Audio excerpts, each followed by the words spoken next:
We're back to Author's Corner on the Toll Education Network. Again, TollTutor.net for more information. Twitter, Toll Tutor, Neil S. Haley, Facebook, LinkedIn.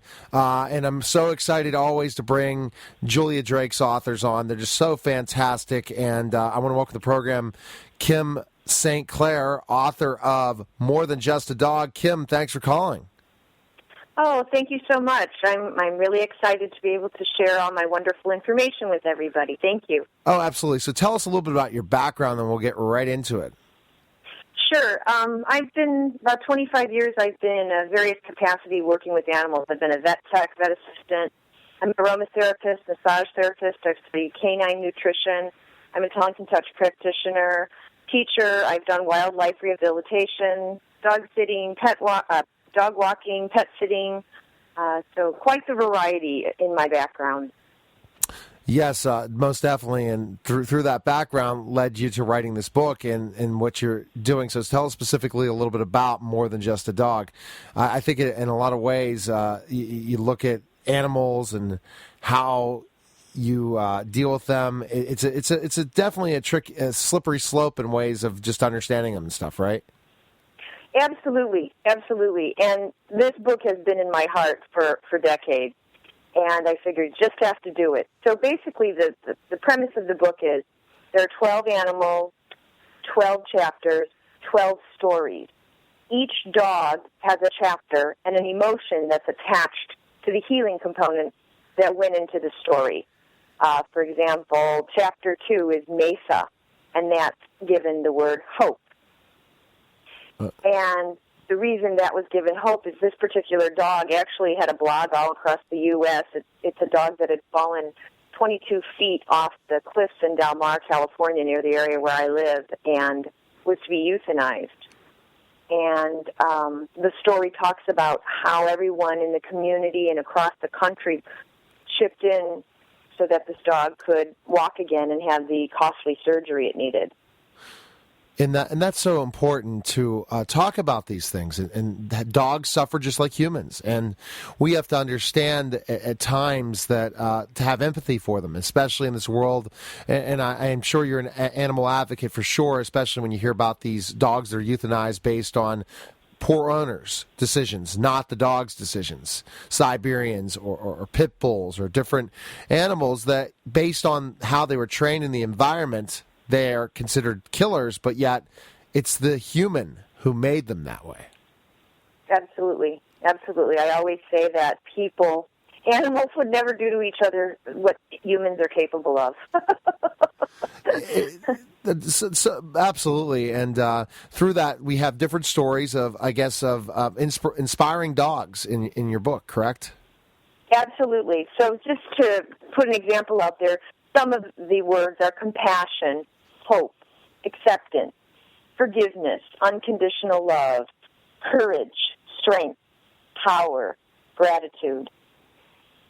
And what I've done is I've weaved the story of the animal. So I was perhaps contacted for a behavioral or an emotional component. And then what I've done in my book is I've weaved the story of what was going on with the animal from my perspective. Then I weaved a portion of, I don't like to say owner, I call them guardians, the pet's guardians. And then I'm also an intuitive, and I know that sounds a little out there, but also the animal's perception of what was going on in the dynamic of healing. Yes, definitely. And through that, someone visited you, wanted you to help them out, and through that you learned so much about the dog as well in the process.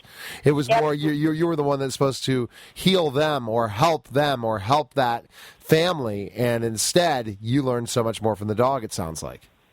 Absolutely, yes. And the book, there are a lot of feel-good books out there, and I am so happy about that. And my intention when this was written was to educate, uplift, validate how people feel about their pets, and inspire. But above and beyond that, I've also shared my knowledge and wisdom over several decades at the back of the book. Healing techniques, dietary shifts, etc. Do you only work with dogs, or are you able to help out other animals as well, or is dogs your expertise? I work with cats, birds. I've worked with some zoo life, some wildlife, exotics. So pretty much all animals. But the most common pet that I work with is definitely dogs. And what makes it so special, a dog? I remember growing up with a dog. I have a cat, and I used to have two cats, and somehow got allergic at times and have dealt with the annoyances of cats in certain aspects. But remembering growing up with my golden retriever and just the peace I felt with that golden and the connection I felt. It's too bad that it's now, and I knew how important it was to take care of it. My family did, but we're seeing so much more and more dogs just being neglected, thinking that they're going to take care of themselves. But they're part of the family. And I think that that's the key part of a dog, is that they're so loyal, they're so loving, and yet people forget about the responsibility of it. Right. I think what's so special is you hit the nail right on the head there, Neil, is that they are part of the family, and I feel very blessed with I have seen some horrific situations, but I think it's all about education. That's why I share with the people that, you may not have a lot of money, and maybe it's going to be a month before you can get to the vet, but through some simple techniques, I can help you get maybe your dog's digestive tract back in line.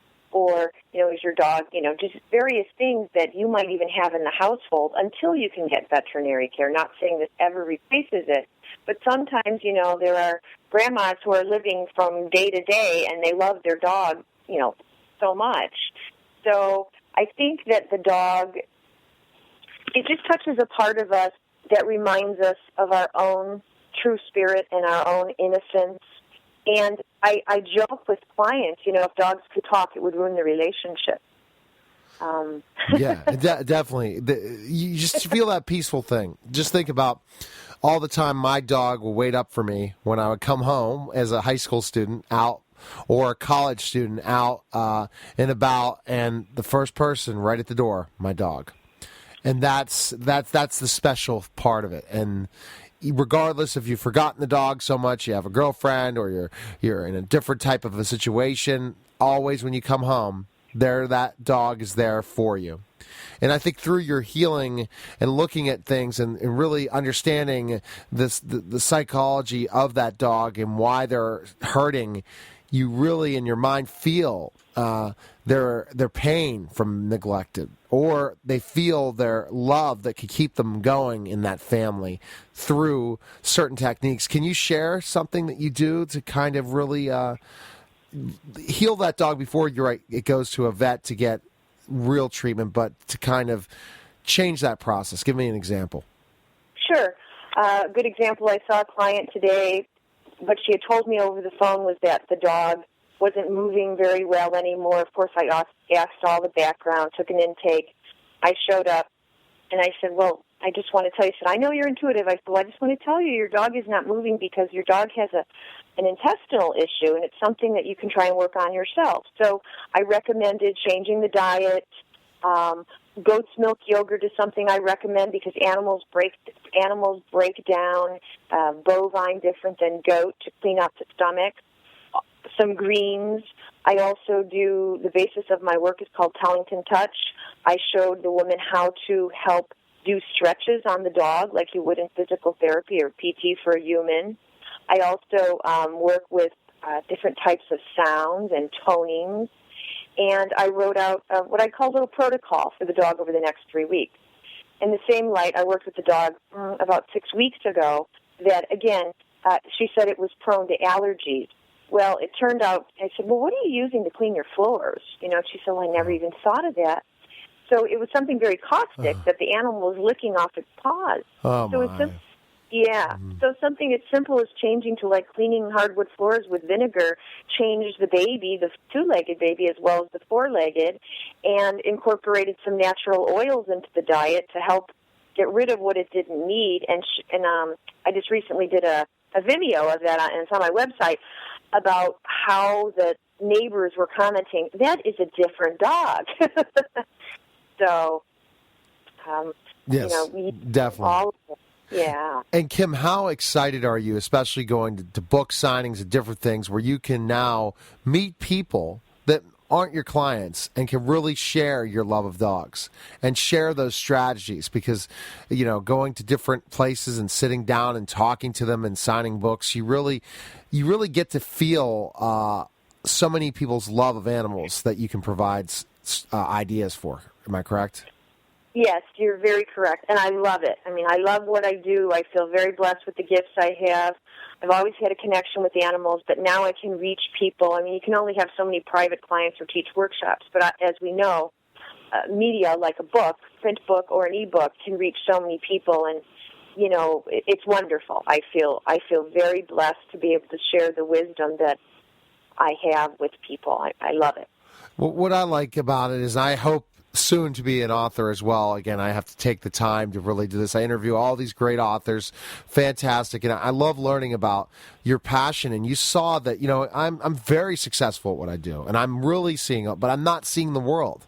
And with a book, I can go from town to town, place to place, ebook to ebook, and help so many animals that you feel they're suffering. Kim, you feel the difficulties they go through, or an owner who just thinks, oh my gosh, maybe I should euthanize this dog, or oh my gosh, there's nothing we could do.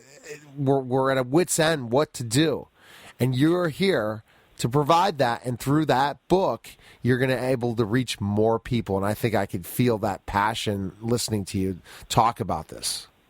I am very passionate. I just want to share with you in the audience right now, I live in a canyon, and the coyotes are howling like crazy, so they must totally agree what I'm telling you. That's fantastic. I might be a little scared of the coyotes. I mean, come on. The coyotes are howling. I'm talking, and I'm in freezing Pittsburgh, Pennsylvania, in my studio, having to turn off the heat because it would mess up the recording in my studio, and my poor wife's like, okay, please get it done, and because she's so used to it during the day when I do interviews, she's never here, but on maternity leave she is. She's like, it went down to like 62 degrees. So I'm like, I'm sorry, honey.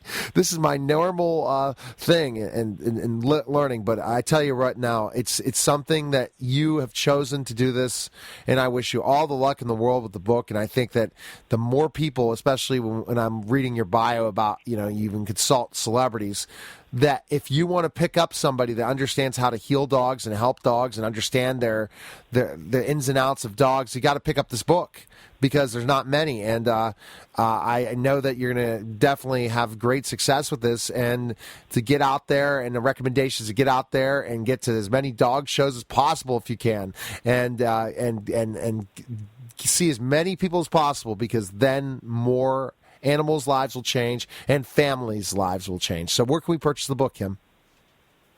You can purchase it as an ebook on Amazon, or you can contact me, as I'm an independent publisher. You can contact me at the number on my website, and I will do the old-fashioned snail mail. I'm just in the process of changing that.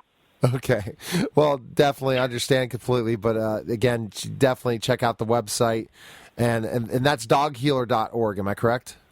Doghealer.org, yes, fantastic. And I'm going to probably shoot you a message at one point.